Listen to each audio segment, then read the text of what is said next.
Good evening. Welcome to our live virtual candidate forum. We wanted to take this opportunity at the Chamber to give you an opportunity to hear from those people who are going to appear on your ballot next week.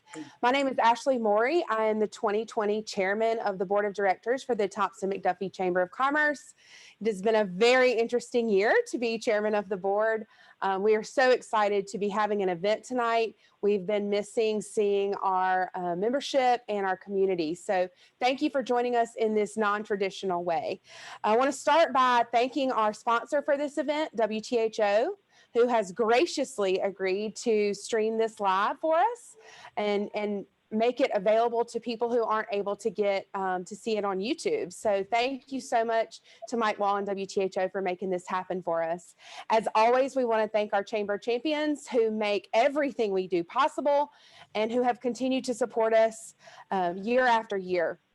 We also want to thank our general membership who have all been taxed with making difficult decisions during these fluid times, and they've stuck with us, and we appreciate that. We also want to thank TMT Productions and Trent Henderson, who is our technological wizard who's helped us make this happen tonight. We don't know how we would do any of this without him. He is definitely the most popular guy in town these days. Lastly, while we take a couple of minutes to let everybody get signed in to YouTube and make sure that all of our technology is working properly, I want to take a minute to thank you, to let you guys know what's going on in our community. Just a couple of little quick things. We at the Chamber have been working really hard to stay on top of the COVID situation and make sure that we are able to provide resources and information and support to our membership. That information is available on our website. A lot of our businesses are currently reopening and trying to find ways to navigate our new requirements for opening. And we want to encourage everyone to shop local and eat local and spend local these days as we are trying to make sure that we support our business community during this difficult time. Another exciting thing that's happening for us in Thompson right now is our RSVP plan is coming into finalization. That is the Renaissance Strategic Visioning and Planning process that we've been going through with the Carl Vinson Institute with UGA.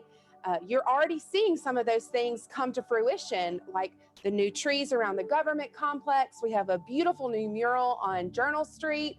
And a great example of how this will work is Watson and Knox changed up their signage and it looks great. So be looking for those things coming in the future. And lastly, we have a lot of really exciting news to report on the workforce and education front. Recently, our partnership between the Chamber, the school system, and the UGA Archway Partnership was recognized in the April issue of Georgia Trend magazine as a For the Future plan that's working as a public and private partnership for our students in our community and getting them great workforce training out in our community and our businesses. Additionally, our welding team at the high school in the first year of the program won at the state level. We have one student who won a full scholarship to welding school at Tulsa Welding School in Jacksonville. So we have a number of welders from THS who are now ready to be employed. Additionally, two of our Jumpstart apprentices were hired straight out of high school by our police department. So lots of good things happening in workforce and education. Following that update regarding what's happening locally, we want to take a minute. One of the things you're going to see on the ballot this next week is the T-Splost, and we're going to let our county chairman, Mr. Charlie Newton, tell us a little bit about that, and we will cut to him and let him tell us all about T-Splost. All right, thank you, Ashley. Can you hear me okay? Very good. Can you hear me? Yes, sir. Okay, outstanding. Thank you for giving me a few minutes to talk about the Transportation Special Purpose Local Option Sales Tax, or T-Splost. As you should all know, T-Splost has been in place in this community and in our region. We're in the 9th year now, and it's done some really great things for our community. Now, let me tell you about those first. First of all, over the 10-year period, if we had just been able to count on state funds and local funds, we could have only resurfaced 40 miles of our streets and roads. But because T-Splosh was in place, we were able to do, or will be able to do, 100 miles. Now that's huge. That's a third of our lane miles that we have that we were able to resurface over the 10-year period because of this tax that y'all were so gracious to approve. We're going to be paving some of our neighborhood roads that need it desperately through part of the funding from this tax currently in place.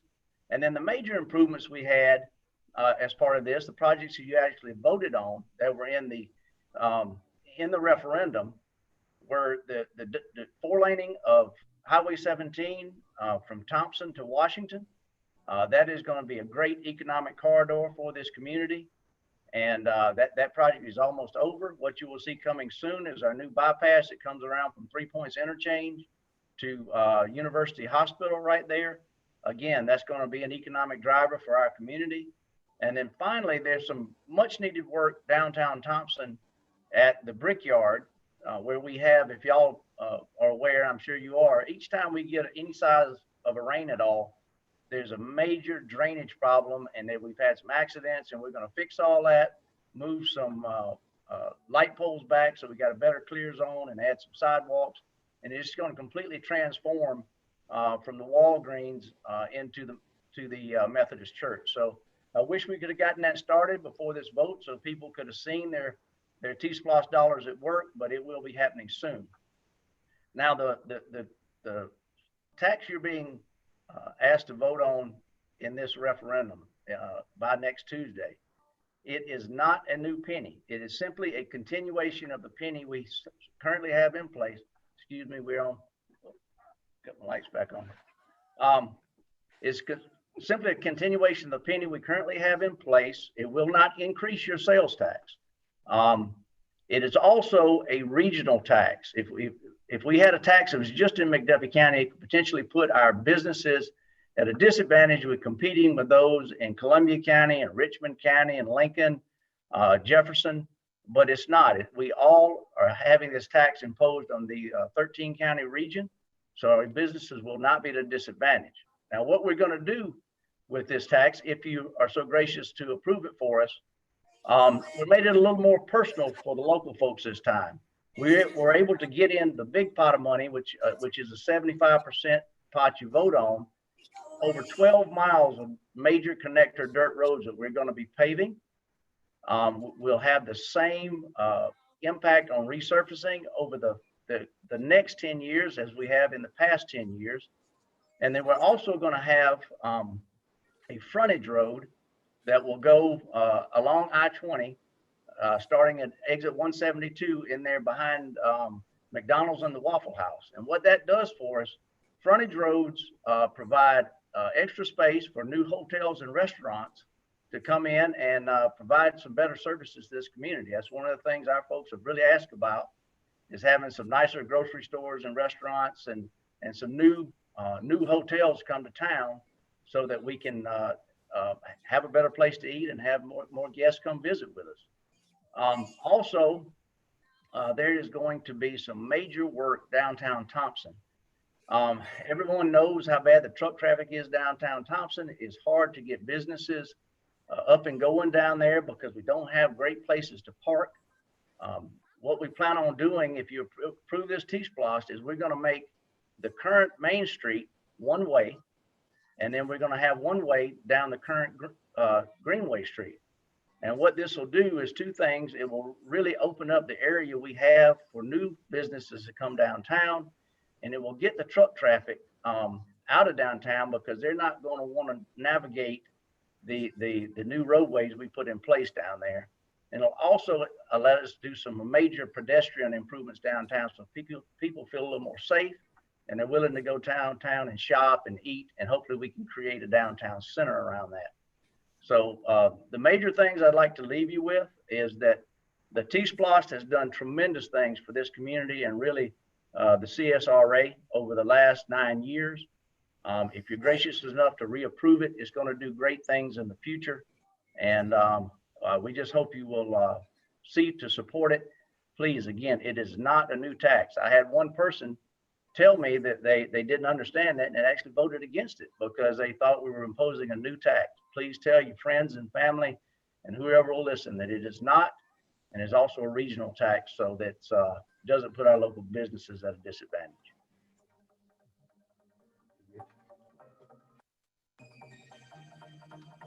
Thank you so much, Charlie. We appreciate that information, and thank you for being with us tonight. Thank you. Our next, we're going to get to it. I'm going to introduce really quickly Butch Hawley, who is the vice chair of our board of directors for this year, and he is the chairman of our government affairs committee this year. He's going to tell you how it's going to work. He's going to be our moderator, and without further ado, Mr. Butch Hawley. Thanks, Ashley. Hey, good evening, everybody. So we do have a very full slate tonight, and let me just kind of read through the forum rules so that everybody does understand the playing sheet that we have before us. So on the forum rules tonight, we have formulated questions ahead of this event, and we will not be taking any questions during the forum. We ask that our candidates mute their phones and microphones when not speaking. Candidates will have 1 minute to introduce themselves, and each candidate will be given 3 questions each. 2 minutes per question, please. If you go past that 2-minute time frame, you will hear a bell and we will have to move on. We will allow 2 minutes for closing comments. And again, if you go over your time limit, we will ring the bell. So with that being said, our first candidates that we're going to speak to tonight are for the Board of Education District 4. And the candidates that we have to meet tonight are Mrs. Pamela Struble and Mr. Robert Bobby Anthony. Now, if you would please, I've kind of formed a little bit of a pattern here. So let's start off with our 1-minute intro with Mrs. Struble starting us out. Good evening, everyone. I want to start by thanking Ms. Debbie Jones and the McDuffie County Thomson-McDuffie Chamber of Commerce.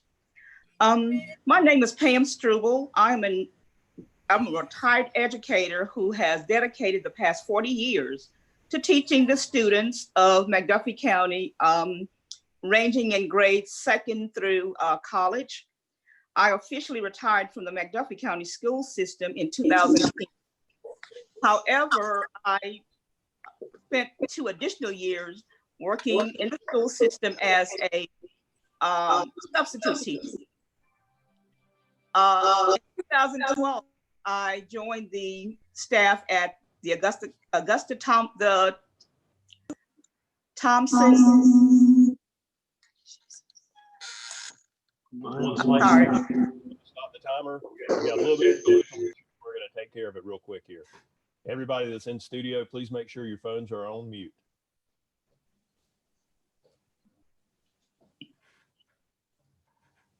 All right, Ms. Struble, I believe that we can start back again. We'll put 10, 15 seconds back on the clock and let you resume, please. Sorry about that. No problem. My name is Pam Struble. I'm a retired educator who has dedicated the past 40 years to teaching students ranging from grade 2nd through college. I officially retired from the McDuffie County school system in 2010, but spent 2 additional years working in the system as a substitute teacher. In 2012, I joined the Augusta Technical College here in Thomson as an instructional support specialist in the Success Center. I recently retired from Augusta Tech in April of this year. My husband, Steve Struble, also served in the McDuffie County school system as a teacher and administrator. I am, a little bit about me, side note, I am the proud parents of 3 children who are also graduates of the Thomson High School. And on Sunday, we added a member of our family, my first grandchild. Thank you.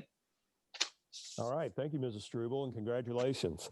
And next up, we will have Mr. Robert Bobby Anthony. Sir, if you would please have your introduction. Thank you for letting us be on tonight. For the past 41 years, I've been a citizen of McDuffie County. In 1979, Kay Gay from Deering graciously consented to be my wife. We were married at the First Baptist Church. Shortly thereafter, I became a member of First Baptist, and I currently serve on the Deacon Board.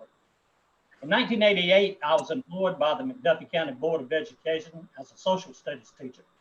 And after 30 years of service, I retired from the system. I received my undergraduate degree from the University of Georgia, and I completed a Master's of Education degree from Cambridge College. Later, I received a specialist degree in education from Lincoln Memorial University. For the past 4 years, I have served on the McDuffie County Board of Education, representing District 4. In addition, I have served as the legislative delegate for the McDuffie County Board of Education at the School Board Association's annual conference, and also on the Georgia School Board Association's Rural Task Force. Both appointments have allowed me to communicate with our state association the needs and concern of our local school system. Mr. Anthony, thank you very much. Let's move into our very first question. And that question is, what motivates you to want to become a board member for the Board of Education? Mrs. Struble, we will start with you. My motivation for wanting to become a board member is driven by a deep passion for education and literacy. More specifically, ensuring that every student right here in our community receive the best education possible, with goals of equipping students with everything they need to live a successful life and have a successful future. With that said, though I am a retiree, I continue to remain engaged and active in opportunities and organizations to support and assist educators locally as well as at the state level. One such organization is the Tri-County Retired Education Association and the Georgia Retired Education Association. Locally, I serve as the legislative chair, and my main responsibility is to stay in touch with issues regarding our local school system. And in turn, I share that information with our local educators. And we serve as advocates for the teachers here in McDuffie County as well. Being a board member will kind of fall right in line with my responsibilities as a legislative contact. For instance, I will use that knowledge as well as my years of experience in the education arena on the school board to it'll give me a unique insight. In other words, from the inside, because I've been in that world for a number of years. Thank you, ma'am. We're going to let you finish there. The time is up. We have to move forwards. Mr. Anthony, again, the question, what motivates you to want to become a board member of the Board of Education? Well, I taught in the McDuffie County school system for 3 decades, and I've lived in McDuffie County over 40 years. I'm part of this community. My livelihood was provided to my family by this school system and this county. I would like to return just a portion of what it has given to me by serving on the board and working to strengthen the system and community. Because I have the experience from teaching in the 30-year system, I understand the problems as faced by teachers, administrators, students, and parents. Having served on the board for the past 4 years, I know the problems encountered with funding education and the guidelines established by both state and national policymakers by which we have to abide. As a longstanding member of this community, I understand the problems specific to our county and the history behind it. Developing to the growth of any community. To do this, you must provide your children with the educational resources necessary to accomplish that task. I want to see our children prosper and assume the roles of leadership, which soon we will be leaving to them. Thank you, sir. Appreciate that. All right, we'll move forward with question number 2. And Mr. Anthony, we'll stay with you on this one and let you have first answer. And that question is, what attributes are essential for successful school board members? You know, a lot of people really don't understand just what a school board member can do and is required by law to do. As a school board member, Georgia has limited certain things by law as to what we can and cannot do. You can only vote on a decision during school board meetings. Board members do not run the school system. What we do is set policy and make sure the approved policy is being followed. We don't hire or fire personnel. When the football coach gets into problems, that's not our domain. They are appointed by the superintendent, and we have to monitor this person to make sure that the guidelines set up by the board are being followed. Also, you have to monitor the financial health of the system and make sure fiscal responsibility is maintained. It is the responsibility of the superintendent and staff to run the day-to-day operations of the school system. Now, what makes a successful board member? You must work with fellow board members, staff to get positive results. If you run for the board just to grind an axe or to carry out a personal grievance, you're wasting your time in the public. You should act as a cheerleader for the system. You should visit schools, talk with faculty. You should talk with students and parents. When they accomplish something good, pat them on the back, publicize those things. You should also study what other systems are doing, what their best practices are, and see if they will be beneficial to McDuffie County. You develop a relationship with people on local, state, and national level who are in positions of leadership to help you when you hit a bureaucratic snag. You should always weigh every decision with this final question. Is it good for the system and for the good of the people of McDuffie County? Thank you, sir. Mrs. Struble, again, the question, what attributes are essential for successful school board members?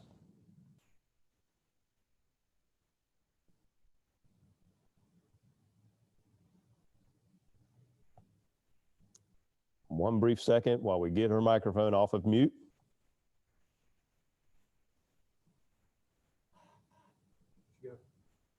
I think we're ready now. Nope, not quite. Hold on just a second.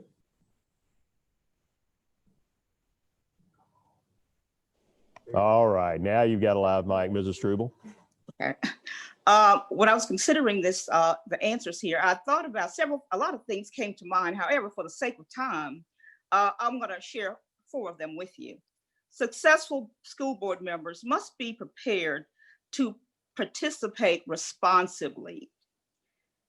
What I mean by this is that they must do their homework and come prepared to work. They must always remember that sometimes the work is just to listen or to agree or disagree as one's value dictates. Effective board members, school board members, must accept the group's decision as legitimate, even though sometimes they might not agree with it. But it's always best for the whole.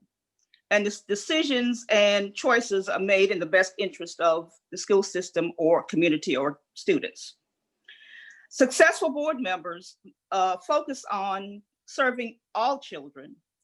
They must ensure every deliberation, every decision, and every action reflects the best interest of every student. No child is better than the other. We're going to address their needs and we're going to focus on every child because every child matters. Number 3, successful school board members realize their primary identity is with the community and not the school system or staff or single constituents or constituency groups. Of course, there will be issues that must be addressed. And there'll also be board members who are elected to their districts. However, they cannot be cannot be partial, but always remember that you're keeping the best interest of the system at heart. And finally, successful school board members. We need to move forwards. We've hit the time limit. I'm sorry. Mm-hmm. But as we move into question number 3, if you would like to finish your answer for question number 2 within that time limit, you can do so. And that question is, what is your vision for education in this community? Mrs. Struble, we'll resume with you. Okay, successful school board members respect divergent opinions without being intimidated or submissive. They are obligated to express their honest opinions on issues. They should encourage one another in their shared opinions and listen and be respectful of each other or one another. Okay, and now within your allotted time that's left, what is your vision for education in this community? Well, my vision for education in this county is embedded in part in my motivation for running for office and the attributes mentioned earlier. I envision a school system that is truly representative of the entire community which it serves. One that maintains a strong bond with the community and encourages appropriate and meaningful parental involvement. I foresee a system that instills in students a curiosity for knowledge and learning that extends beyond the elementary and secondary education. Finally, I visualize a system that seeks to address the needs of all students in the system, a system that exposes students to the most comprehensive and enriching curriculum and have resources to provide and prepare them for the to be college ready and be ready to step out into the world and become productive and successful citizens. All right, thank you, Mrs. Struble. Mr. Anthony, you'll have the close on this question. Again, what is your vision for education in this community?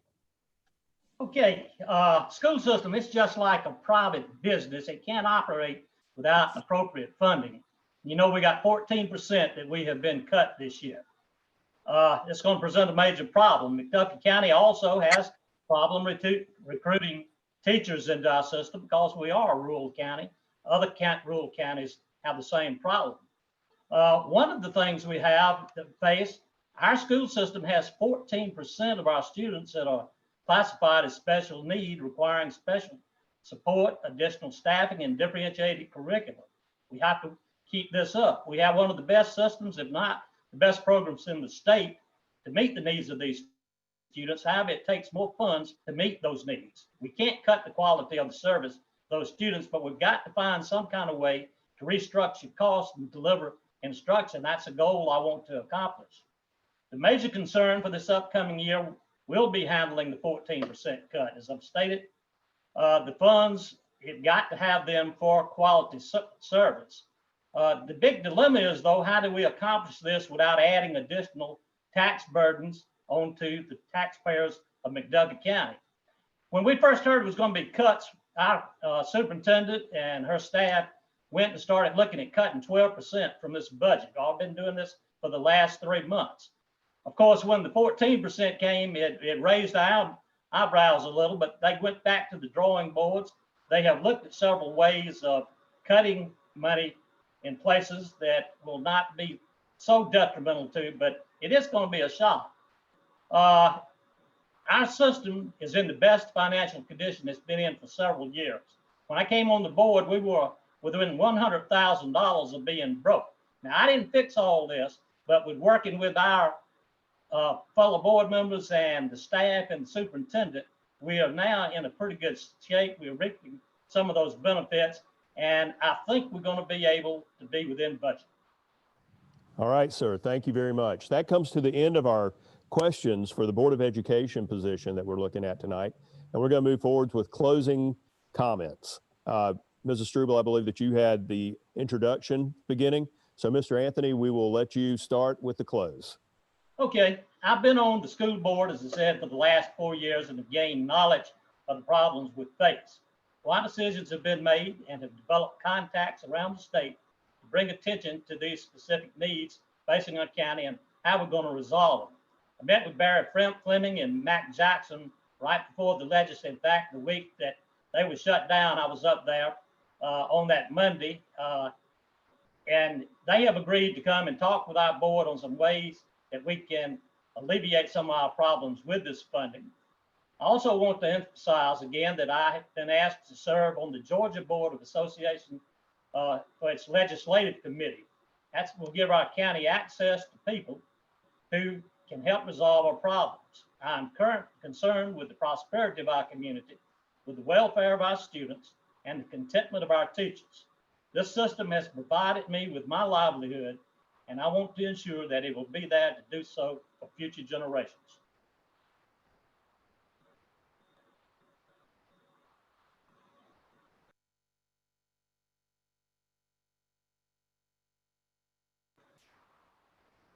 I'm finished. Could you hear me?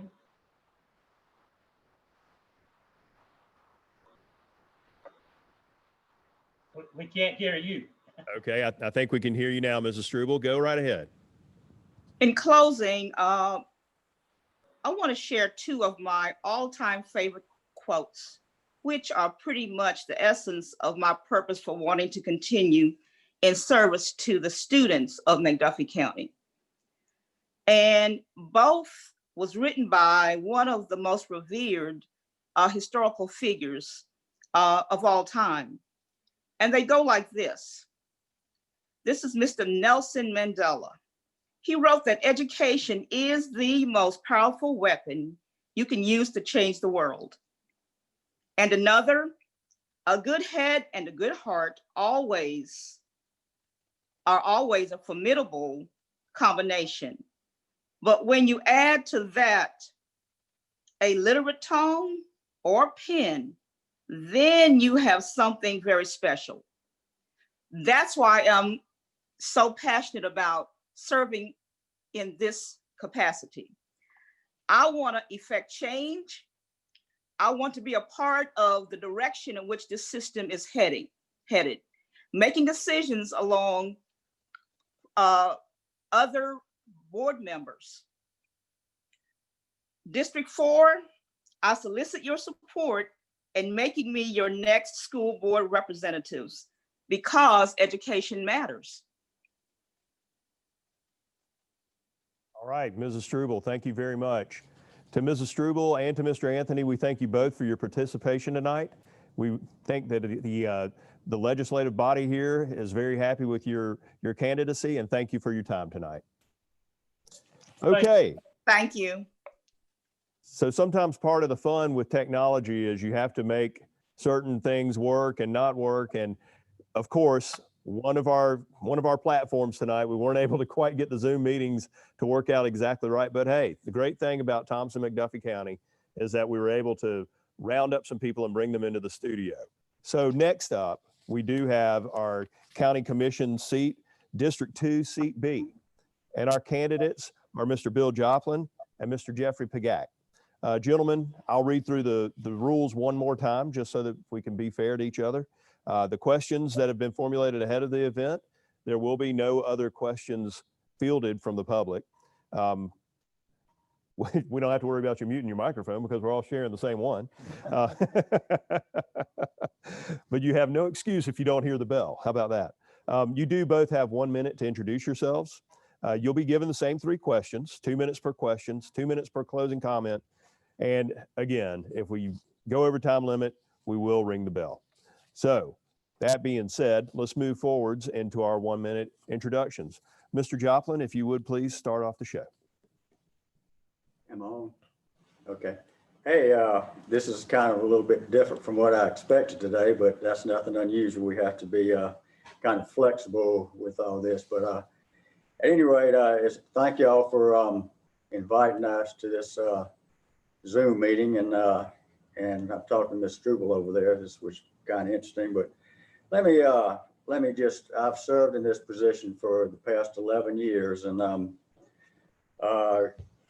I started in 2009, and at that time, the economy was pretty awful. And it seems like we're back in the same situation, but we also had just passed the building, the courthouse and all this kind of thing, the administration building. It was passed in the SPLOST, and it was our charge to build it. Well, we built it under budget, and boy, Quick minute. It's a quick minute. It is a very quick minute. Mr. Pagak, if you would, please. Yes, sir. My name is Jeffrey Puguch. It's pronounced Thank you. Puguch. Thank you very much. And I've been a McDuffie County resident for the last 35 years. I came down here from North Carolina where I was a golf professional at Pinehurst. I'm sure everybody's heard of that. Mhm. And I got out of the golf business because I couldn't afford to stay married in the golf business. And I met my wife down here. She worked at the with Bellstar mobile home industry, and I was one of the presidents of one of the lots there. And I moved down here, and Judy and I got married. She had the Judy Lynn Tanner Insurance Agency, and we got married, and I raised my family here. All right. Well, gentlemen, welcome aboard. Look forward to your answers on these following questions. So we'll start with question number one. And Mr. Puguch, since you just had the floor, we'll move right into it. Now, please tell the audience, why do you feel you're qualified to be a county commissioner? Well, for a lot of reasons. One of the reasons I feel like I have a lot of experience. I'm a former military man, in which I learned a lot of discipline. I've worked in the steel mill. I've worked in finance. I was a registered representative with the National Association of Security Dealers and sold stocks and investments. And I think that's pertinent to the position that I'm looking forward to getting into. And I think that with that experience that I have in that situation, I think I can do a good job for the county. Okay, very good. That's it.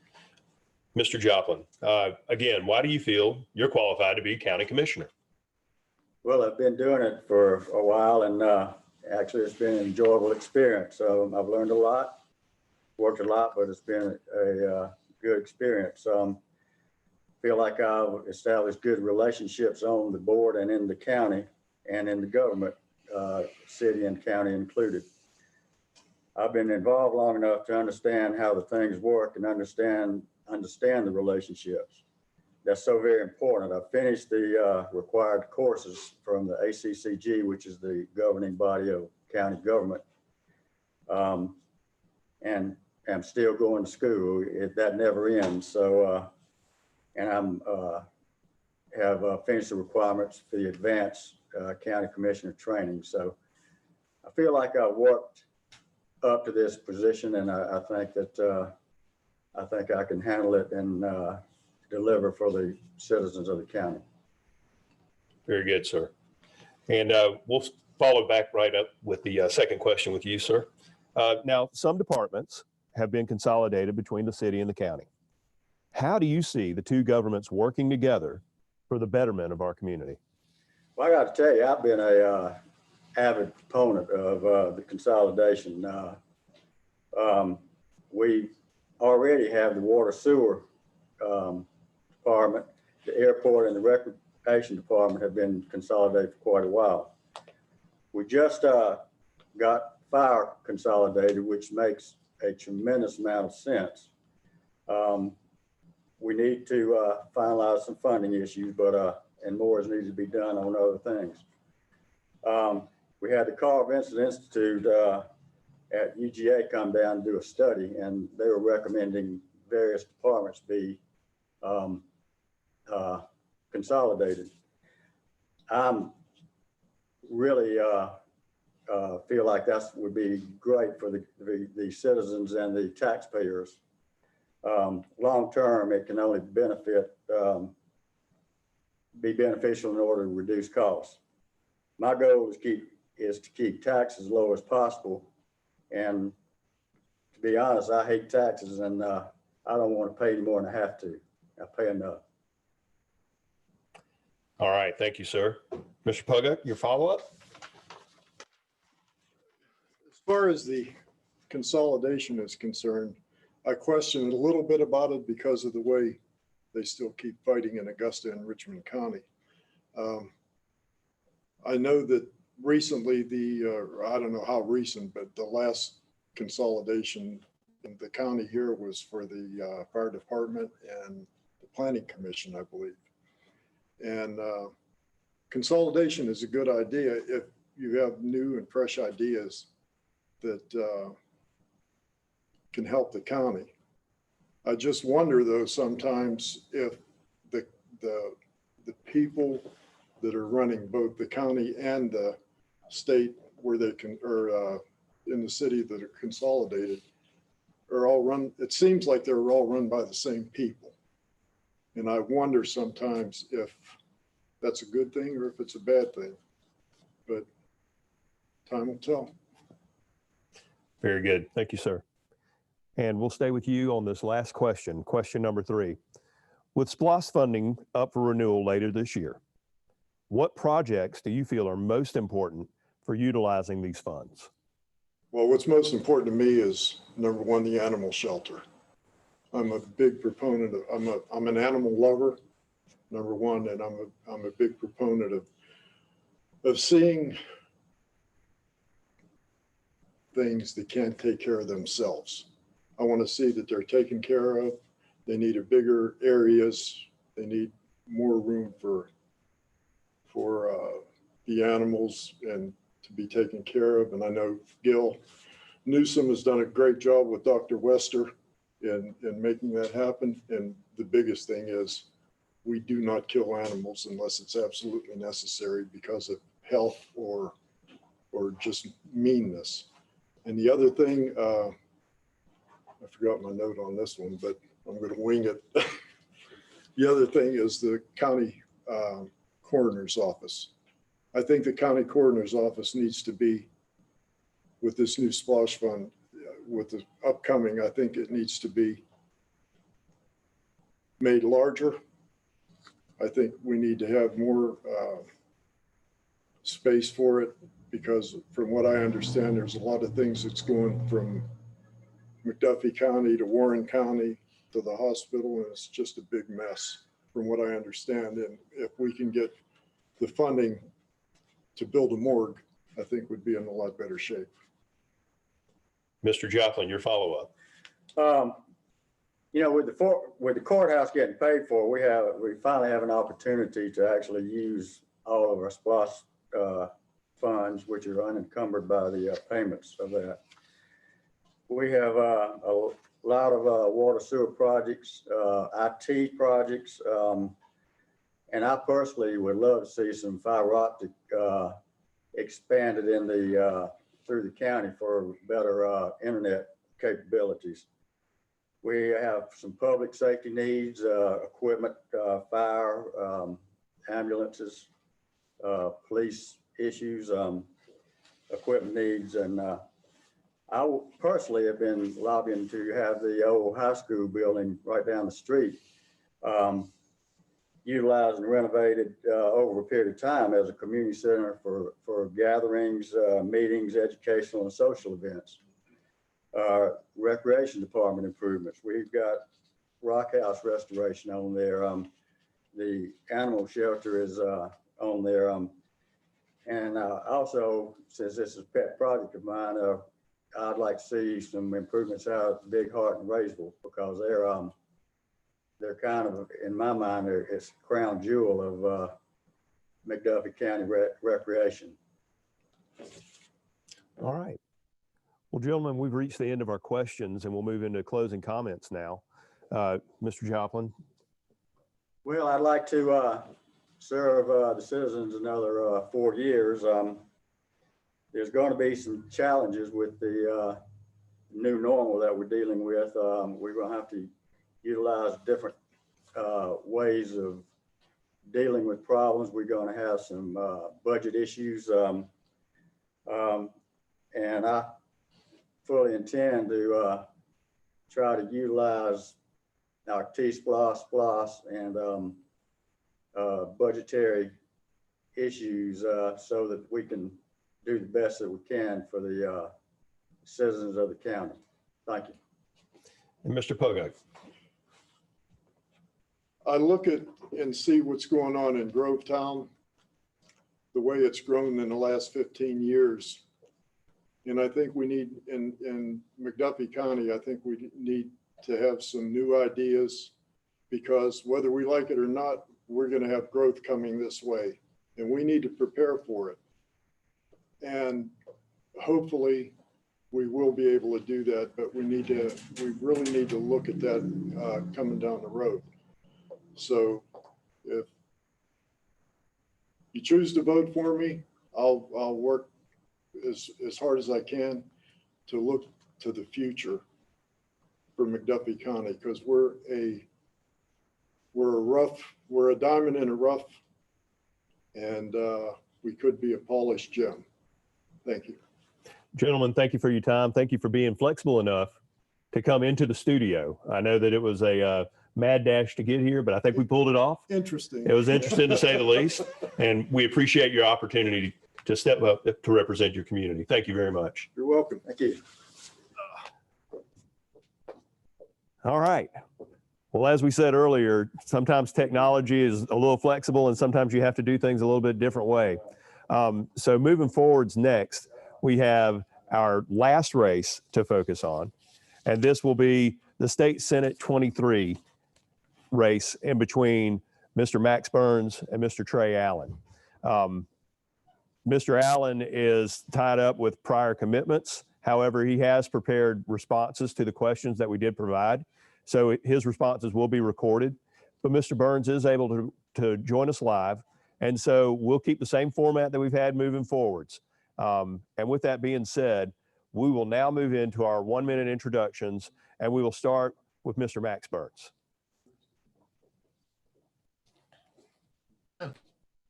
Evening. It's good to be here. I appreciate the chamber and Thomson-McDuffie putting this form together. I'm Max Burns. I grew up on my family farm in rural Scriven County. My grandfather, my father, myself, my son, and now my grandson have enjoyed the opportunity of being in a rural environment. I went to local schools in Scriven County, and then I received an engineering degree, industrial engineering degree from Georgia Tech, and then went on to do a master's and PhD in business at Georgia State University. So, got a broad background. I spent most of my professional career in education as a classroom teacher at Georgia Southern, dean of a business school at University of North Georgia, and then president at Gordon State College. But I've also been in agriculture and business as well as government. I had the privilege of serving 7 of the 11 counties in the 23rd Senate District in the United States Congress. And I appreciate that opportunity. I learned so much about representing a diverse district. My wife, Laura, and I have been married 47 years. We have 2 sons and 3 grandchildren. So, Max Burns, that's just who I am. All right. Thank you, sir. We appreciate that. And we will now move over to the message from Trey Allen.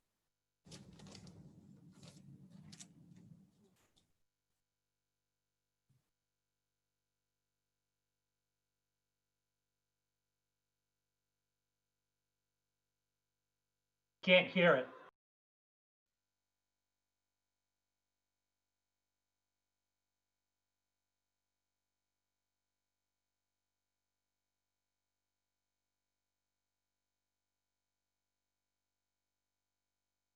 Good evening. My name is Trey Allen, and I am running for State Senate District 23. I apologize for not being able to be with you this evening, but I am in my 3rd term as a Columbia County Commissioner, and tonight was commission night. I'm the chairman of Development Services Committee, and I have to make most of the motions. So I hope this video will suffice. A little bit about me. I was born and raised in the Augusta area. I've lived my whole 48 years here. I grew up off a dirt road in Blythe, Georgia, and now live in Martinez with my wife, Susie, of 27 years. We have a son who's an Air Force cadet senior at the University of Georgia and a daughter who is a sophomore at Evans High School.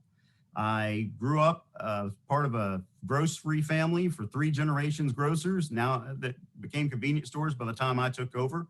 I've owned several businesses in my life. I have a small business management degree, as well as certification in mediation and arbitration. My wife and I ran Learning Express Toys together for about 10 years, and I've worked with MAU Staffing Company for over a decade. I'm currently a consultant of businesses with an insurance license.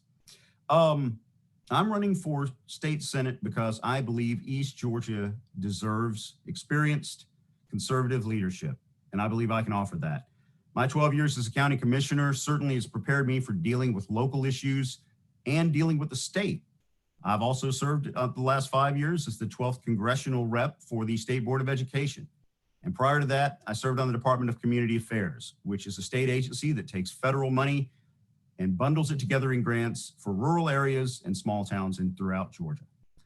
I'm very proud of the job that I've done, Commission, and I would like to take the experience that I've gained and carry it forward for the issues of education, local control, rural broadband, healthcare, and agriculture support, and law enforcement to the state level.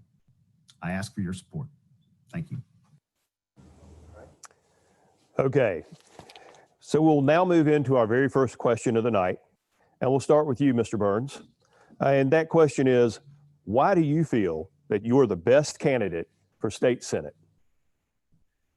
I think the bottom line is experience. My opponent and I don't differ substantially on issues, not at this time. There will be certainly a difference when we go to a general election, but the bottom line is who has the experience to represent a diverse district from Thomson, Georgia to Wrightsville, Georgia, from Gibson to Newington. We've got a lot of rural areas. Maybe 90+% of our district is more rural than suburban.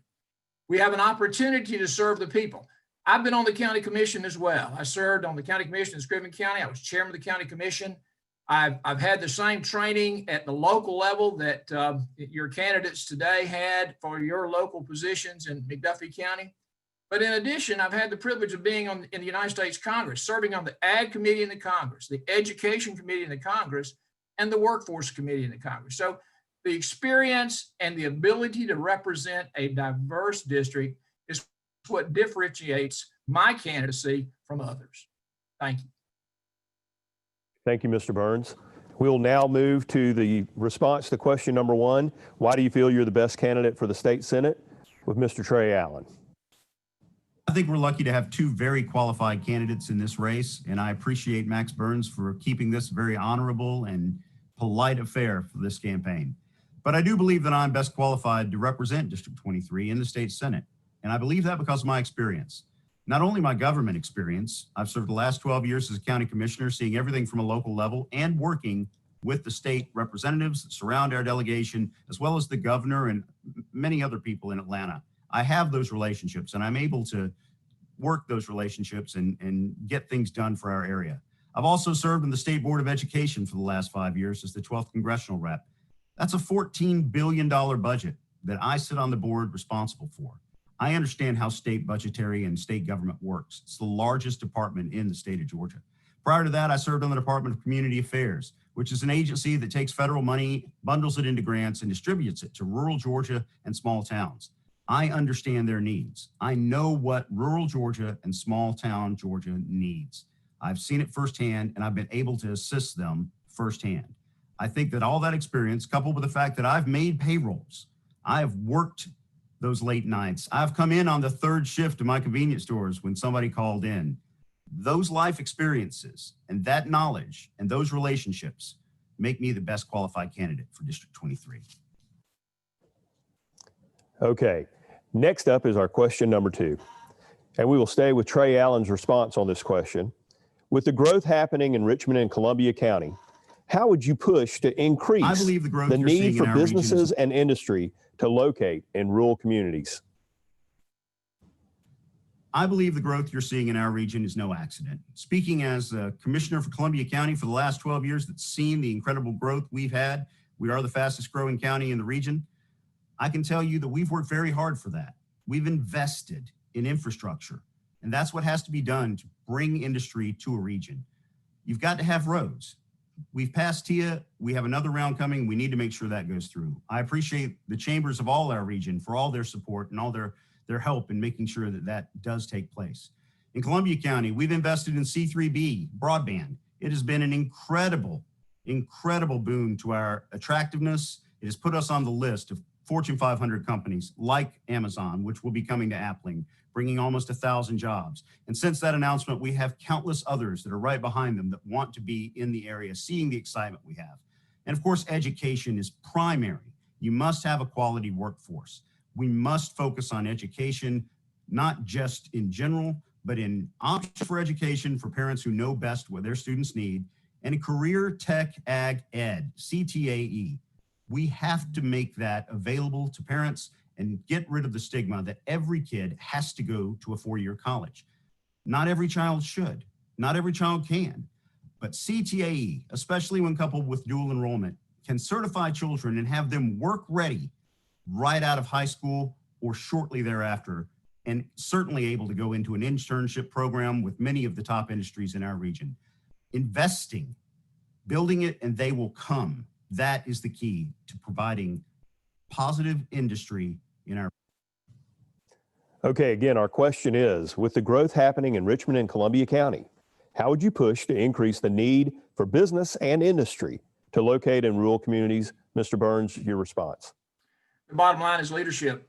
The ability to attract industry requires infrastructure, certainly the roads, the water, the energy, and the broadband. And again, I'll emphasize that multiple times to attract high quality technology-based jobs to a community.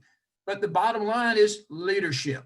Your community leadership partnered with the state's leadership, partnered with your representative leadership, brings jobs to the community. I've worked for 40 years in economic development across South Georgia. At Georgia Southern, I pioneered a supplier network that connected businesses, small businesses, with large organizations for their purchasing power. In North Georgia, we had an expansive system of internet connectivity that I'll talk about a little bit later, called the North Georgia Network. So as we look to build jobs, and I want you to know, McDuffie County is poised to be a strong, dominant player in our region. You have the key components. You have the interstate. You have the willingness of your community to attract industry. It has to be quality industry. It has to be cyber-focused industry. It has to be industry that brings high-paying jobs to your community and to mine. Rural communities can no longer be left out. We can no longer be second choice. We have to become the first choice for those Fortune 500 companies that are going to bring jobs to our region. And the first jobs that need to come back are the jobs that are currently in China. Bring the jobs to Georgia, bring them to the 23rd, bring them to McDuffie County, because we can't afford to allow China to produce things that we have to have, the essential portions of our environment, pharmaceuticals, healthcare equipment, PPEs, you name it. We need to bring those jobs home. Thank you. Okay, our final question on the night. And Mr. Burns, we'll stay with you on this final question for your response. Many businesses are having to work remotely, just like we're having to do these candidate forums. With limited access to broadband internet, our community is not able to accommodate or attract work from home businesses. How do you plan to make this a priority for rural areas? It's a public-private partnership. I've done it. I did it a decade ago when I was dean of the business school at the University of North Georgia. We created a North Georgia network that didn't include one county, it included 13 counties. You have to link and interconnect the entire region. I'm at my home at the farm 10 miles out of Sylvania, Georgia tonight on a broadband stream provided by my local telephone cooperative, Planters Rural Telephone. I have a 50 megabit access here. My son and my daughter-in-law both work for a high-tech firm based in Chicago. They travel a limited amount of time, but all of their work is telework and it's telecommuting. So the most essential future infrastructure that you need and I need and this district needs is broadband interconnectivity. We can't wait on any one company to provide that service. We have to create a coalition. We have to create a partnership. We have to seek massive grants. The North Georgia Network achieved its reality because of a $35 million grant from the federal government. It started off with a small One Georgia grant, but it became a reality when the infrastructure could be implemented. So I will make broadband the highest priority element of economic development in our region. And we're going to start in McDuffie because you're right at the doorstep of the cyber. initiative in Georgia. I look forward to that opportunity. I will tell you that my relationships with the governor go back 20 plus years. My relationships with the lieutenant governor, my relationships with the Senate, I have the ability to connect the dots and make it happen. And I look forward to doing that. Thank you, Mr. Burns. And now we'll move to Trey Allen's response to the question, which is, many businesses are having to work remotely. With limited access to broadband internet, our community is not able to accommodate or attract work from home businesses. How do you plan to make this a priority for rural areas? If the recent pandemic has taught us anything, it's taught us that many of us can work from home. There are definitely efficiencies in a lot of industries that we've been able to discover through working over the internet. But that efficiency will not exist if you can't reach the internet through your home, your office, your workspace. And that's why broadband must be a priority. And for me, it is. I've seen the success of Columbia County community broadband that we've had here in Columbia County. Not only did we create one of the leading utilities in the entire East Coast, but it's actually making money as well as serving the people of Columbia County. We've been able to turn it into a capital fund that leases fiber to private industry to help provide services of broadband to the citizens of Columbia County, including the rural citizens. And there are models that will work like that. We cannot build rural broadband throughout Georgia in a vacuum. We can't just put hotspots in certain areas. We have to treat it like a true network. Think in terms of an interstate system that connects every single county seat. From that system, using federal and state monies to assist, we can then spread out into highways, into county roads, into streets, into boulevards, and get down to the bare level of where people need internet and broadband brought right up to their homes. I know how to do that. I've seen it done. I've been a part of it. And I know that I can make it happen for East Georgia. We need broadband to be a priority for our citizens. Okay, that's the end of our questions for the State Senate 23 race. And we've now reached our closing comment section. And we will, since we were just with Trey Allen, we'll stick with his response and then let you wrap it up for us, Mr. Burns. I think we're lucky to have two very qualified candidates in this race, and I appreciate Max Burns for keeping this very honorable and polite affair for this campaign. But I do believe that I'm best qualified to represent District 23 in the state Senate, and I believe that because of my experience. Not only my government experience, I've served the last 12 years as a county commissioner, seeing everything from a local level and working with the state representatives that surround our delegation, as well as the governor and many other people in Atlanta. I have those relationships and I'm able to work those relationships and get things done for our area. I've also served in the State Board of Education for the last 5 years as the 12th congressional rep. That's a $14 billion budget that I sit on the board responsible for. I understand how state budgetary and state government works. It's the largest department in the state of Georgia. Prior to that, I served on the Department of Community Affairs, which is an agency that takes federal money, bundles it into grants, and distributes it to rural Georgia and small towns. I understand their needs. I know what rural Georgia and small town Georgia needs. I've seen it firsthand, and I've been able to assist them firsthand. I think that all that experience, coupled with the fact that I've made payrolls, I've worked those late nights, I've come in on the third shift to my convenience stores when somebody called in. Those life experiences and that knowledge and those relationships make me the best qualified candidate for District 23. All right. And Mr. Burns, your closing comments, sir. Again, thank you to the chamber and to the audience for tuning in and gaining some insights into all of the races that we've discussed tonight. It is about experience. It is about breadth of experience and depth of experience. It's about relationships. It's about the ability to form partnerships and coalitions. In the United States House, we had 435 members. You can't get anything done in the U.S. House if you can't find 228 friends. And then you have to work it through the Senate on the other side. Now, the roles are reversed in the Georgia State Senate, and I look forward to working with my senators, but also the colleagues in the House. We're in challenging times. We haven't faced a a COVID-19 crisis in my lifetime. We have challenging healthcare issues. We have challenging economic issues.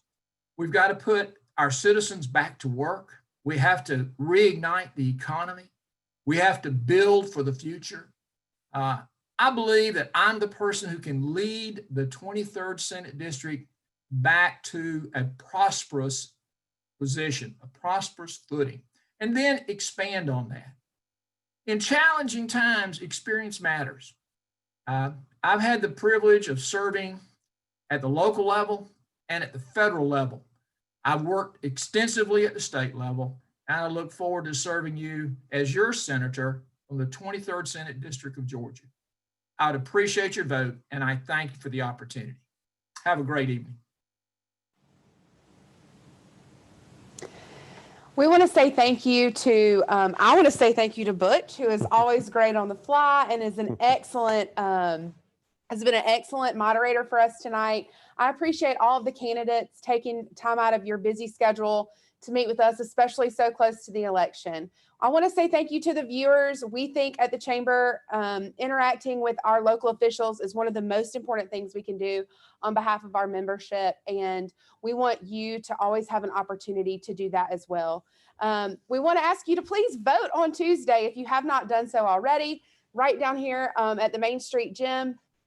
I've been already, and the process is smooth and easy. Again, thank you so much for your support of the Chamber, and thank you so much for your time tonight. Everyone, take care and be safe.